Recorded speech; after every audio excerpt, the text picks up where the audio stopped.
Hi, welcome to Surviving Schizophrenia with Steven. My name is Steven. I hope you're having a wonderful day. I've been having some negative thoughts with my schizophrenia lately. Now, I'm under the weather right now, as you might be able to tell. I've been sick for the past week or so with like a flu.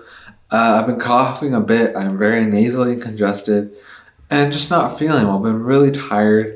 It's kind of hit me pretty hard having this flu. So let me tell you about these negative thoughts I've been having. Uh, I guess like the biggest ones are I feel terrible and is it worth it? Which yes, it is worth it. But in the past, when I did fall ill with schizophrenia, I was 12 years old. I was in a really dark place and life did not seem worth it and worth living. So sometimes when I get really sick or feel really down or depressed, those thoughts come back.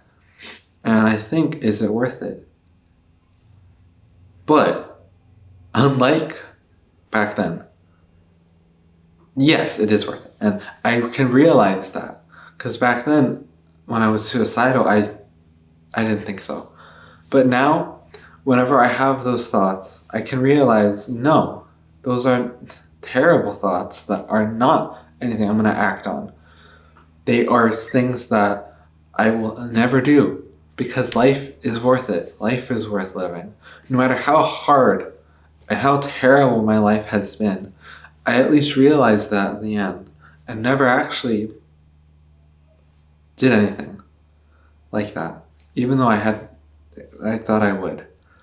And so even when I am feeling really terrible and I have those thoughts, I pretty quickly think, no, that's irrational. Life is worth living. Life is good. I might be sick right now and feeling terrible, but you know what? It'll pass. Life is worth living, no matter how hard my life was, and life can be, because you never know what's coming in the future. I sure didn't. Had I known, or I don't know if I had to say this right, but I had no clue my life would turn around. But I held on. And I stuck with it. And now I'm recovering greatly. Something I didn't expect to have happened back when I was suicidal. And that's just a great feeling to know. And I'm so happy that I realized that, yes, life is worth living. And even now, when I have these thoughts, I can realize and acknowledge that, no, I'm not going to listen to that. I'm not going to think like that. Life is worth living. Life can definitely get better. Mine sure has. And I just move on from those thoughts. Having schizophrenia, there's a lot of cognitive issues I face as well that the flu definitely does not help with. I already have trouble thinking straight sometimes and working through what I want to say properly. But when I have the flu with it, even like right now, it makes it hard to speak properly sometimes. It makes it hard to focus on one thing or get my point across when I'm in a conversation. Or even think clearly. It can be really challenging sometimes, having schizophrenia, and then having the flu, which makes you already more tired. It can make the cognitive issues of my schizophrenia even worse, which makes it hard for me to get my point across sometimes, or I don't even know if I'm doing a good job right now. But having things, sometimes when things get hard to think, oh my gosh. Hold up.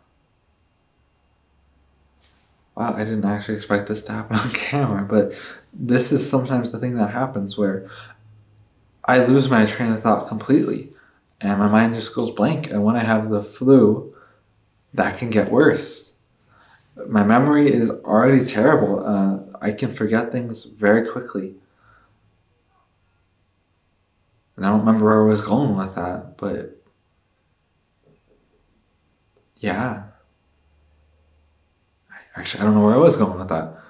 Cognitive. So yeah, basically with the flu and my schizophrenia, it makes my cognitive issues far worse than usual, I guess. These negative thoughts are a part of my schizophrenia.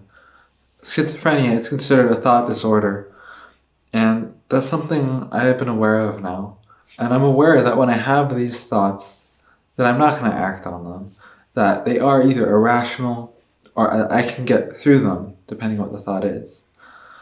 And that's just something I've learned to deal with my schizophrenia. And I know that if I acknowledge it, that helps. And so when I have these thoughts, I just acknowledge it, put it aside, figure out how to get through it, and then move on from it. And I found that works very well for me.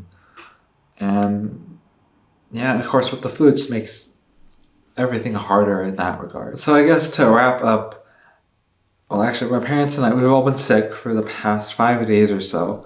I took a COVID test. It's not COVID, it's just some regular flu. But like my dad even mentioned earlier today, like I've been doing pretty well with it. And yeah, I guess I have. Some of those negative thoughts, well, I should rephrase that.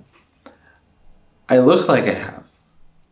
Those negative thoughts are not something that was affecting me outwardly. It's only affecting me inside. My dad didn't even realize that I was having these thoughts until I mentioned it to him when he said I was doing pretty good with the flu. And in some ways, yes, I'm doing very well with the flu. Didn't have like any massive depression that was super severe and I was lying in bed all day or something. But I still had these negative thoughts and cognitive issues with the flu. And yeah, all things considered, I'm dealing with this pretty well, but sometimes it's hard to see exactly how I'm doing with my schizophrenia from the outside. And yeah.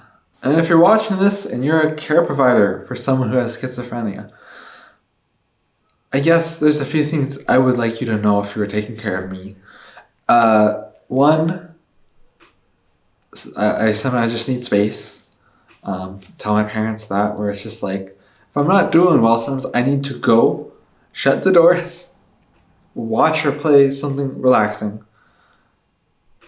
and just be with myself. Two, even if I seem like I'm totally fine, that doesn't mean I am. And so if I snap at you or something, like my parents, if I snap at my parents, or I am acting differently, but otherwise look fine, that doesn't mean I am.